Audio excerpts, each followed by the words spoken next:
Okay, let's talk about your book, Reclaim Vitality: A Guide to Exit Conventional Medicine and Live Naturally. We are very stuck in a sick care system. It's true. That is like seems to be all we do is just give me the pills. And people are so into that, right? Like they go to the doctor and they don't want to hear, well, you need to diet and exercise, right? You need to get more sunlight. You need to get more sleep. You need to do some yoga and de-stress. Like go take up a painting class and stop stressing out, which is what I am going to start doing. I'm going to start doing more art to de-stress. But we're never told that by the doctors. And it's not just that the doctors don't tell us. It's now the patients, right? The patients are crazy. And the patients get there and they're just like, I don't want to hear this. I know I'm fat. Don't tell me to diet and exercise. Just give me the pills. Right? I mean, Yes. that's where we're at. We're just like, don't tell me to cook, chicken and broccoli at home. I'm busy. I've just got to go through the drive-through. Don't tell me I can't go through the drive-through. Mhm. It's just that fast, convenient. So breaking free and I think reclaiming that vitality seems like this is a tough one, not just for the system, but also the people, our own minds to get out of that. Yeah, it's well accepted that people are looking for solutions right now. I mean, people are sick of the system that's hurting them, and the question becomes, where do we go from here? Yeah. Like, if we don't like the results we're getting, we don't like the chronic disease rates, we don't like how anxious Gen Z is, we don't like how pediatric cancer is rising and rising and rising. So, where do we go? And I think that that's what inspired Nick and I to write this book, was to say we need a guidepost. Like the farmer decades and decades ago that would plow a straight line in the field. How did he do that? He looked at a post in the distance and was able to walk forward. But if we don't know where we are going or what we are working toward, then we stay stuck. Yeah. Whether it's whack-a-mole medicine with cholesterol lowering medications and addressing little measurements on your test, with drugs or with natural remedies, both we get stuck in whack-a-mole.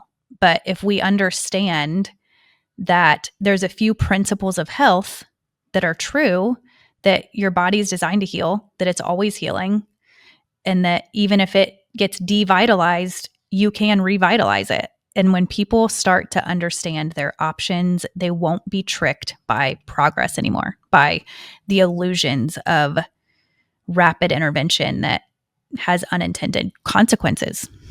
So you guys you really get into the reason why we have this profit-driven sick care system. Tell us about the doctors. I think we all understand why big pharma has the motivation to pump a bunch of pills towards us, right? Because they're selling them and they're making them. They have a product. They want to get them out to us. So that's kind of an obvious, like, yeah, of course, if they're making pills, they're going to want to they're going to want to sell the pills, and so they sell them to us.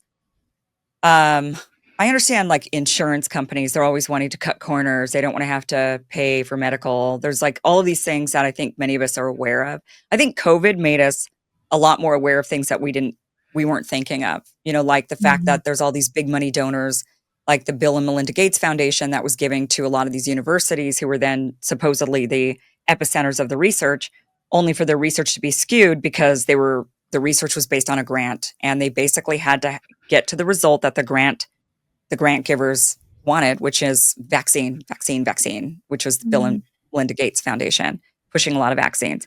So I think a lot of us opened our eyes to that. And we thought, oh gosh, we thought that universities were giving us more, science-based research. And in fact, they were giving us bias-based research based on their founders, by their funders. But tell it, like, doctors, what is the motivation for the doctor that I go to at my normal, my little clinic, to not tell me to diet and exercise and instead to try to pump pills at me or try to pump vaccines into me. And then when I'm like, hey, doc, I don't know.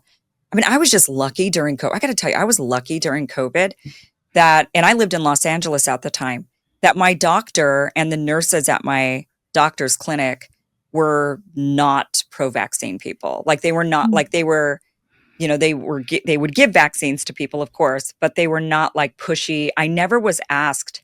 Actually, I was just asked one time when I went in the first time, and she just said, "Did you get, what vaccines have you had?" And when they were doing the first, consultation. And I remember saying, and then she asked, like, "Did you get the COVID vaccine?" And I said, "No." And she goes, "Me neither." Like, That's I mean, I amazing. just got lucky on that one that they didn't, and then the doctor never pushed, never cared. Like, I think they were very like skeptical of the whole thing.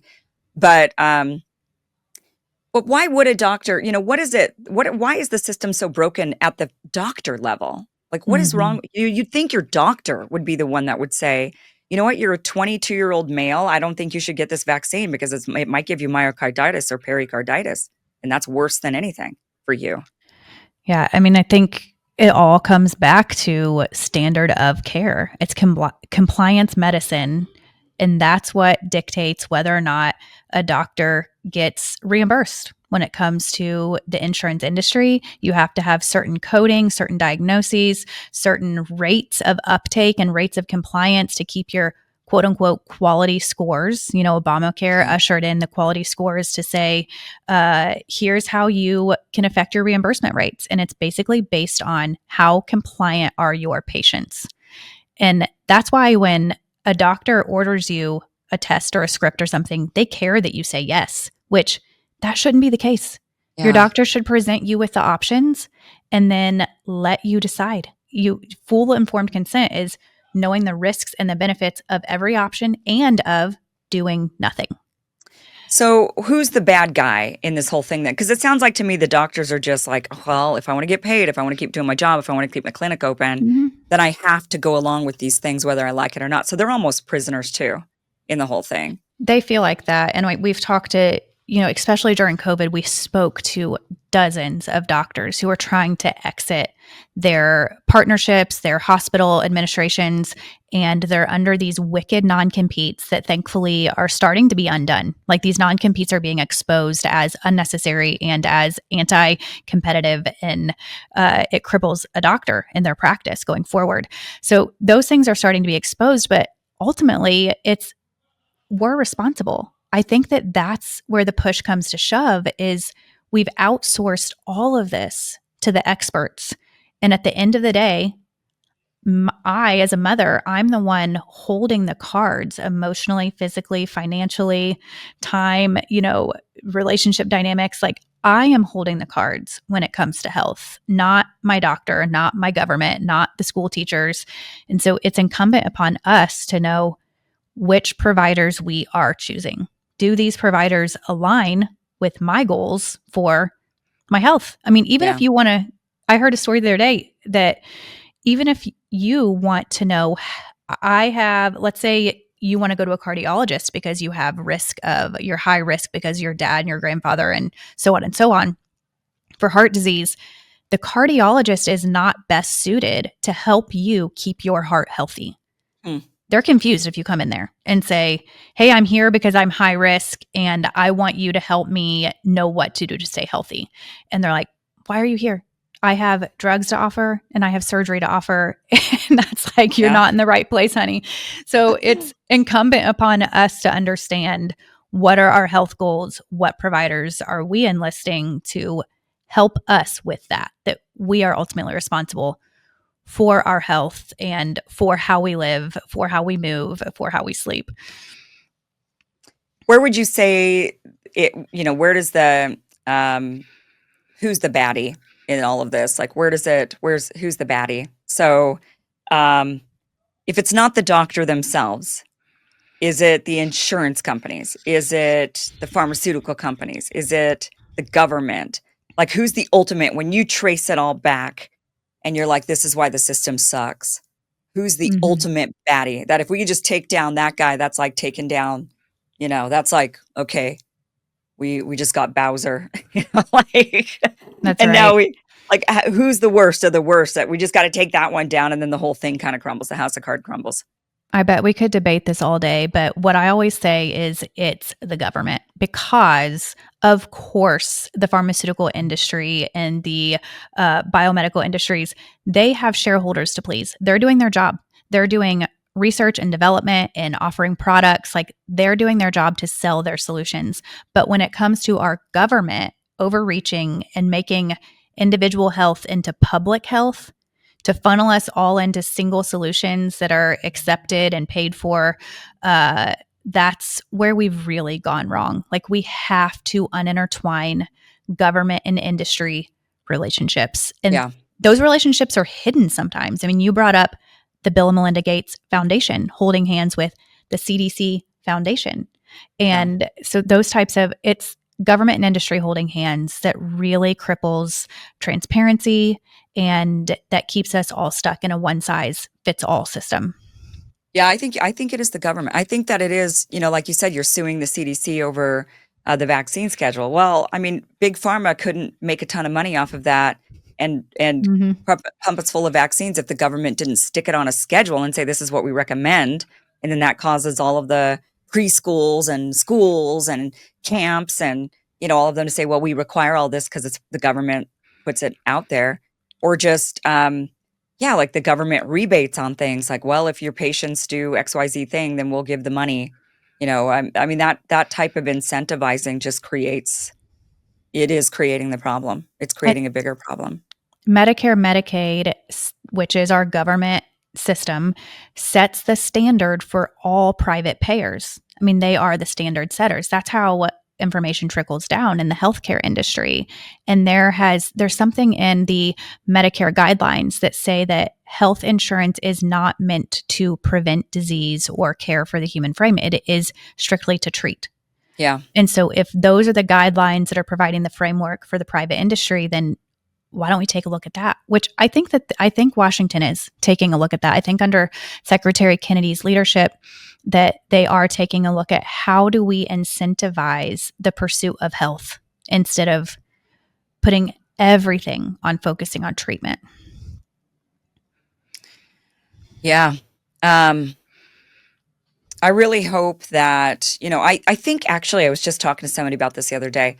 I think Kennedy, out of he's really not disappointed. I mean, surely there's things that I wish he would do more of. I wish he'd push more for, but I think he's actually doing a lot of the job he said he was going to do in a lot of ways. I can't say the same thing about Trump. He's been the biggest, in my opinion, the most disappointing president we've ever had. It's like people voted him in for one thing and we got the opposite. But Kennedy has actually been, that's like a lot of people I know voted for Trump because they wanted Kennedy as the Secretary of Health and Human Services. They were really going to vote for him for president, but then when he joined with Trump, they said, okay. And I think a lot of them are happy with, for the most part. I mean, I think a lot of them would like to see more done. But we're not even 1 year in. Like, give it a bit more time, and maybe more will be done. But some is happening, or at least a light is being shined on certain things. And I don't know. What do you think? Do you think he's doing a good job? In my opinion, he's doing what he's there to do. Okay. What do we want Washington to do? If we want freedom to win, then we need decentralized government. So we don't want a whole bunch of power centralized in Washington.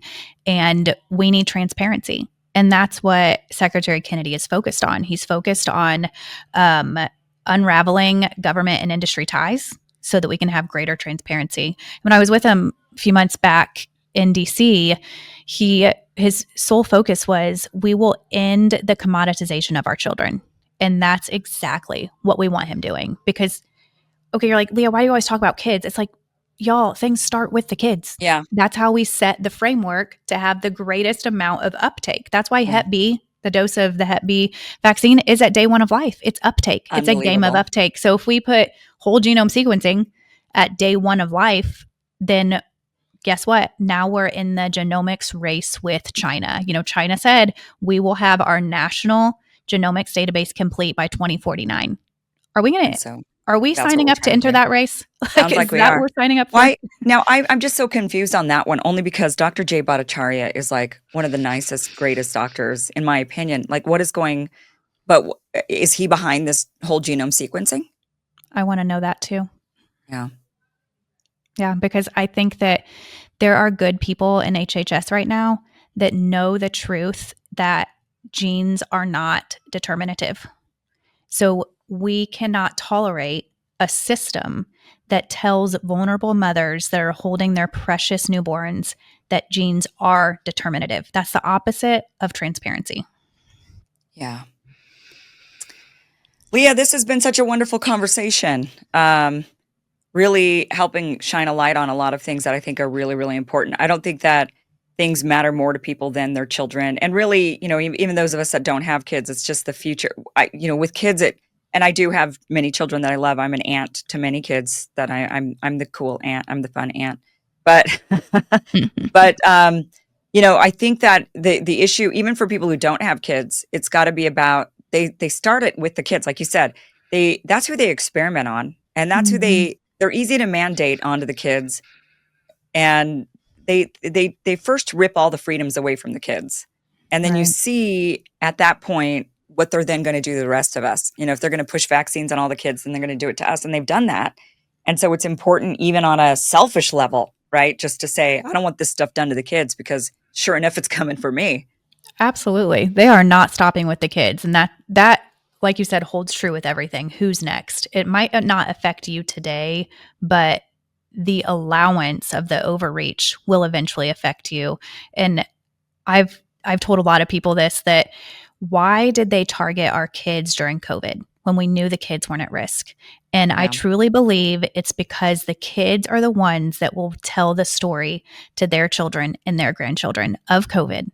And if we wouldn't have scared the hell out of our kids during COVID, they wouldn't have had those stories to tell, that there was this horrible virus, that we all had to stay home for an entire year of school, and I had to wear a mask or else I might kill my grandmother. Yeah. And that fear allowed history to be written with our children. And even if now the kids know it wasn't, there's a lot of kids in my family who they really believed they were going to kill grandma if they went around grandma. Now they look back and they say, okay, I know it wasn't me, or I know this or that. And, of course, grandma died, right? I mean, because grandma was old. I mean, but, not maybe of COVID, but just grandma was old and fragile and already in a nursing home or in hospice care. And so grandma died. And so, and the kid's sitting there thinking, and maybe you and I as an adult know, well, that's not what grandma didn't die of COVID, right? Grandma died because grandma had, grandma was already in hospice care or whatever. But the kid doesn't really know that. The kid thinks I killed grandma. And they carry that with them. And they know that the adult, in their mind, they know the adult's going to lie to them. And the adult's going to say, you didn't kill grandma, honey. Don't worry. Right. But in their mind, they're sitting there thinking, but I might have killed grandma, even if they totally didn't. But they're thinking that. And then even if they get older and they say, yeah, okay, I know I didn't kill grandma, that imprinting, that feeling has imprinted in those kids. They're going to carry that for the rest of their life. Even if they logically know they didn't kill their grandmother, they're still going to have that anxiety. It's caused now, an entire generation, I think, of psychos. I think we've built an entire generation. For one, a generation that they can't read facial expressions. So they're all sociopaths because they can't tell when a person's happy, sad, mad, any of these things. They can't read facial expressions because we were all covered up. And then on top of that, we just scared them to death and told them they were all little murderers. I mean, it was just, what an awful time. And I just worry, that those are when we're old, Leah, when you and I are like real old, this is going to be the group sitting in Congress making decisions for us. The little psychopaths that we created because we made them all mask up and hide away and told them they were all little killers. I mean, how dare we lay that upon children? I mean, as a moral society, how do we lead in that manner? It's like, do our thoughts not matter? I mean, people need to recognize that the precursors of actions and of who we are and how we move forward as humans starts with our thoughts. I mean, do we need to go back to the basics? And that's that is exactly why we're like, people want answers. They want to know that, are they really the result of bad luck and bad genes and bad bugs, or is what we are doing shaping how we live and the results that we get in life? And yeah. Well, Leah, thank you so much for being here. We do have the link to the book down below. Where else should people go to find you and your work and support maybe the lawsuit, support the information that you're getting out here, like with the whole genome sequencing? Where can people go? StandForHealthFreedom.com. You can take action if you want to stop the whole genome sequencing. We have calls to action up there. You can also go on Instagram and X and find Stand for Health Freedom. One Dream Podcast. Nick and I were the co-authors, and we host a podcast every Tuesday talking about everything health and freedom. All right, Leah, thank you so much for being here. Really appreciate it. Thanks, Kim. Thank you for watching this clip from the full Kim Iverson Show, which you can catch Monday through Friday, 2 p.m. Pacific, 5 p.m. Eastern at KimIversonShow.com. It is free for you to watch. Again, 2 p.m. Pacific, 5 p.m. Eastern, KimIversonShow.com. See you there.